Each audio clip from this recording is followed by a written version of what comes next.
Hi, Govanen. Welcome to Tolkien Lore Channel. I'm the Tolkien Geek, and recently my wife, who is a member of several different moms groups on Facebook, uh, got into a conversation with one mom who was kind of asking the question, how young is too young for your child to read The Lord of the Rings? And she meant this in a not how old do you need to be to really understand it, but how old before you're really mature enough to handle it, because there are some kind of mature themes in it, kind of the idea of a parental advisory type question. And so my wife brought this up to me and mentioned, maybe you should do a video on this. And I was like, why not? So there's several different aspects to this question, but mainly I want to talk about the things in the Lord of the Rings that might put you off of letting your child read them if they're at a certain age. There's not a whole lot, actually. But I'll also kind of talk about other ways to introduce young people to Tolkien besides The Lord of the Rings and even The Hobbit. So let's go ahead and talk about that. But before I do need to give a shout out and a big thank you to my latest subscriber on Patreon, Bryant. Sorry if I pronounced this wrong. Shinley. I'll have the name in the description below in case I'm pronouncing that wrong. Thank you very much. And if you want to join and become a patron on Patreon, you can find my link in the description below. Now let's give a parental advisory for The Lord of the Rings. Of course, one of the wonderful things about Tolkien is, being the gentleman that he was, he didn't engage in any kind of really crude language or profanity or anything like that. You do get references to so-and-so cursing somebody else, but we never actually get the words used. And of course, that could mean using what we think of as, profanity, or it could mean literally just saying, curse you, you evil so-and-so. So there's really nothing in terms of language in that sense. The only thing in terms of language that we get is kind of references to disturbing stuff. So you've got some conversations, usually between orcs, that kind of get a little bit ugly. Most of the time, the orcs are just kind of calling each other names like maggot or things like that, and they don't get much worse than that, luckily. But sometimes they talk about doing things that get a little bit more disturbing. So the worst examples, I mean, even these aren't that bad, but the worst examples would be the conversations that Merry and Pippin overhear the Uruk-hai having about them mostly, and then the orcs who capture Frodo as they're trying to enter Mordor, they have some conversations between themselves as well that get a little more detailed. So with Merry and Pippin, the Uruk-hai talk about they mention, one of the orcs mentions that they're not supposed to kill them, they're supposed to keep them alive. One of them asks, why alive? Do they make good sport?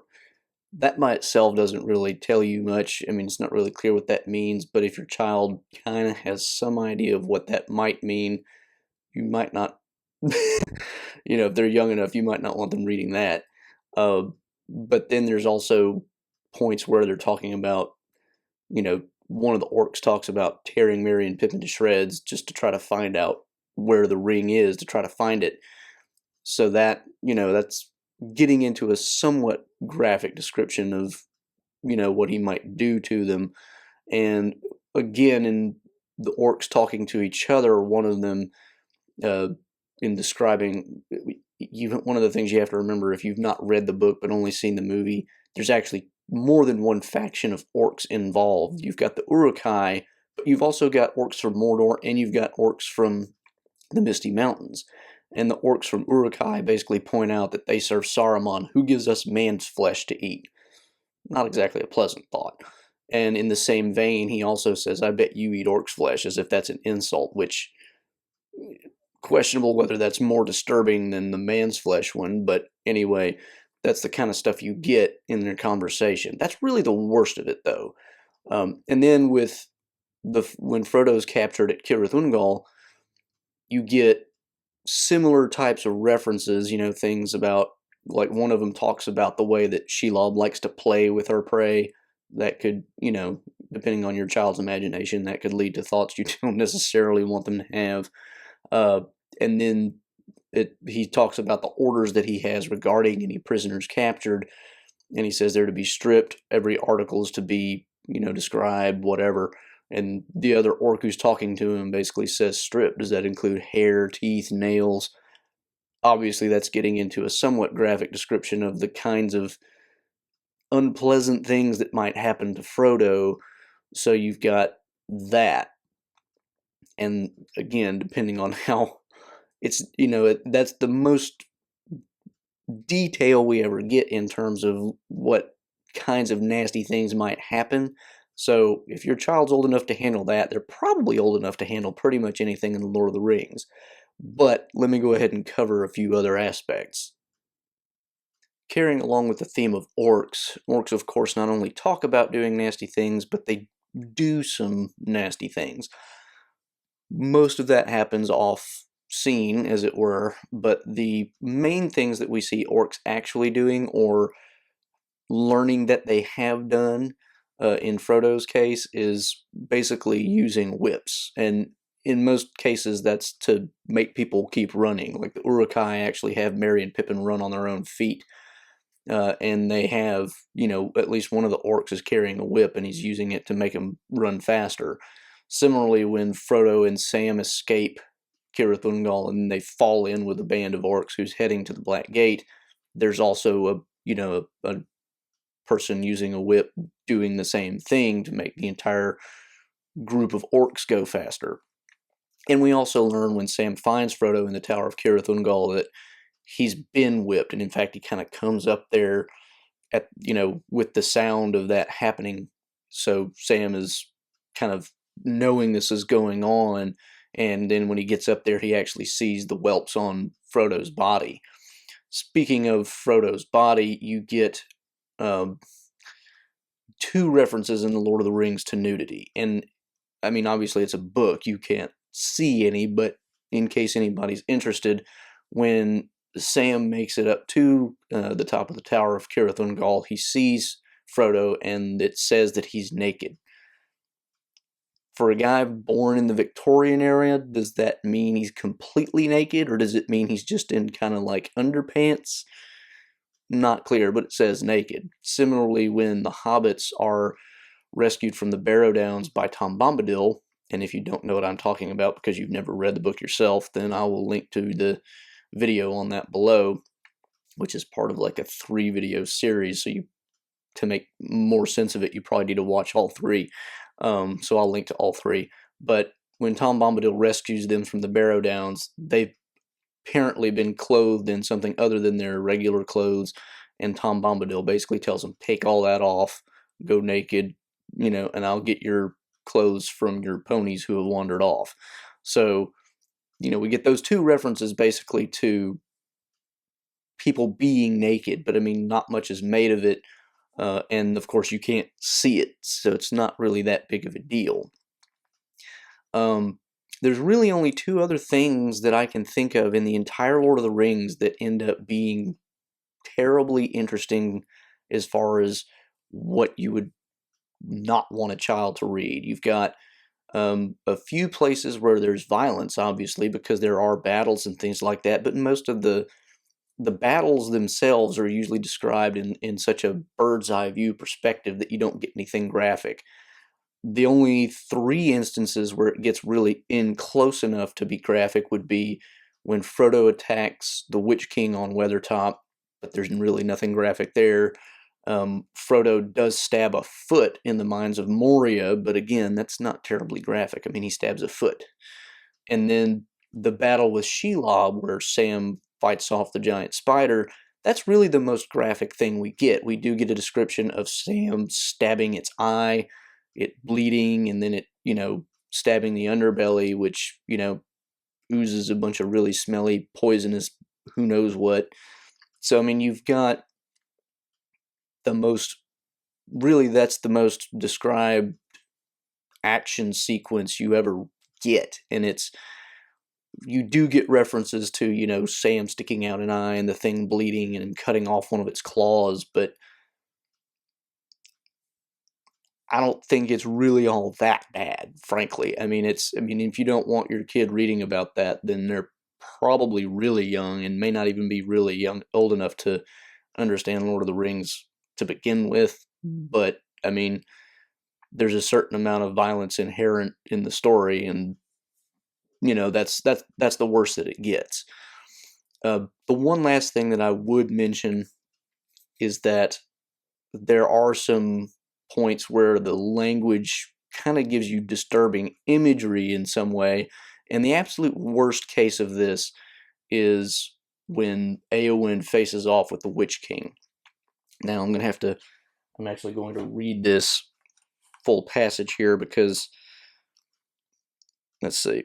When Eowyn first confronts the Witch King, she says, "Begone, foul Dwemer Lake, Lord of Kerry, and leave the dead in peace." Dwemer Lake, by the way, is just a kind of a made-up word, semi-made up, but also put together from Old Anglo-Saxon, I think. Uh, Basically, the idea is that he's a undead sorcerer, more or less.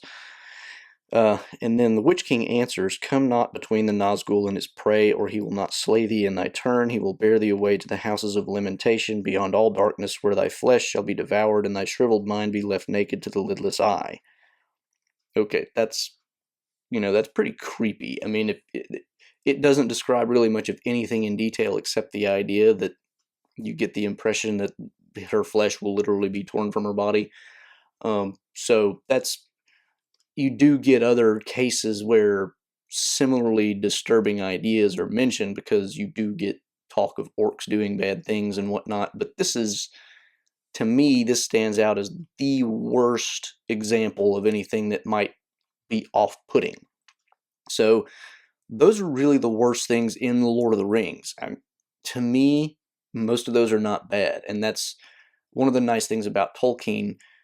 Apart from some of the stuff being kind of scary at times, there's really nothing adult in any of his stuff. So you don't have to be that old to read it and not be unduly influenced, I suppose. So that's my take on that. But for those of you who think that your child may not be ready for that, but you want to introduce them to Tolkien, let me tell you some of the ideas that I have about how you might go about doing that. Of course, the most obvious solution is to introduce a child to The Hobbit first, since it's not a prequel, but it's a prequel to the Lord of the Rings. It comes before it. And of course, it is more geared toward children. The writing style is very much more geared toward children. The funny thing is, though, I mean, there's points in The Hobbit where the story is every bit as scary and potentially disturbing as everything in the Lord of the Rings. It's written in a way as to kind of take the edge off.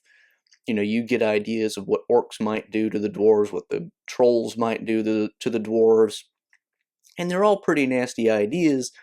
But in the context of the way that Tolkien writes about them, it kind of makes them a little less terrifying or disturbing. Whereas, like in the speech of the Witch King to Eowyn, that's pretty much just a straight up serious moment, and he's really threatening her with something nasty, and there's nothing semi-comical in the context to take the edge off of that. So, that kind of depends on your child, I guess. I mean, if your child has an overactive imagination and is going to really think about, well, what would it be like if a troll ate a dwarf? The Hobbit really is almost just as bad as the Lord of the Rings in every way. Other than you don't get the name calling of orcs that I can remember. And you don't get I don't think there's any references to anybody being naked, not that makes a whole lot of difference either. And there's virtually no real violence other than Bilbo attacking spiders, which, if I remember correctly, is not described in all that much detail. So, The Hobbit and Lord of the Rings are in some ways equally adult in that way. But there are other books that Tolkien wrote that are much more geared toward children and really have no need for a parental advisory at all. Probably the one that's most geared toward children is Mr. Bliss, which is a really, really short book, probably based on his own experiences. of a man who buys a motor car back when such things were very newfangled inventions and gets into some rather strange adventures with it. I won't go into the whole plot. I'll probably do a video on it at some point. But it's a really simple story. It's a funny story. Doesn't really, I mean, there's nothing in it that would be objectionable at all. And of course, it's written for children. Another one that he wrote that's for children is Rover Random. And Rover Random is a story of a dog who gets into a bunch of rather interesting adventures. I need to do a video on that at some point, but I haven't read it in so long that I don't remember very well what it's about. If I remember correctly, he actually leaves Earth at some point, but my memory is way old.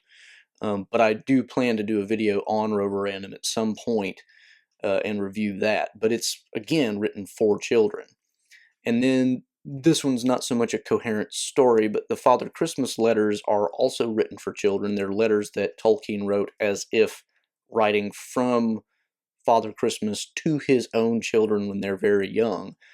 And it involves goblins at some points doing mischievous things, but never anything terribly ugly. So those are the ones that are kind of geared towards children specifically. But there's also other works that he wrote that would be, not inappropriate for children, although they're not really for children. And the two that I would point to there, I mean, obviously there's a lot of different stuff that he wrote that you could read, but most of them would probably be a little more advanced. But the two that I would point to would be Farmer Giles of Ham and Smith of Witton Major, and I've actually done a video on those. Farmer Giles is a very amusing, kind of comedic story about a guy who goes on a quest to defeat a dragon, and it's got a it's got a lot of different jokes in it that I don't even understand, because a lot of them are based on specific place names and language type stuff that Tolkien was familiar with that I'm not. But even if you don't get all those jokes, there's still plenty in the story to laugh at. Smith of Witton Major, that one there's nothing bad in it, but it's one that you don't really get the full idea of what the story's about until you're older. It's still perfectly fine to read as a young person because it's still an interesting story. Your child may not be interested in it because until you grasp the full meaning, it may not quite grab their imagination, but it's at least something to try. And frankly, Farmer Giles and Smith of Witton Major pretty much always come in the same volume anyway. They almost always come as a set, so you're going to have both if you have one or the other. So those are ideas for introducing kids to Tolkien, even if they're not ready for The Lord of the Rings or even The Hobbit. So I'll go ahead and leave that there. So I hope that was helpful for anybody looking to introduce their kids to Tolkien and looking for a good way to do it. Especially if you're looking to introduce The Lord of the Rings specifically, and you've maybe only seen the movie and your child wants to read the actual book and you haven't read it. That pretty much covers the worst things that they're going to encounter. So hope that's helpful. If it was, and if you enjoy the video, please do give it a thumbs up. Share it around to anybody else who might be interested in this sort of topic. If you want to learn more about just Tolkien in general, then please do subscribe to the channel, which you can do here. You can check out a couple of my previous videos up here, and you can follow me on Twitter at JRRTLore. And as I mentioned earlier, my Patreon link is in the description below if you're interested in contributing. Thanks for everybody who does. Until next time, I'm the Tolkien Geek signing out for the Tolkien Lore channel. Namarie.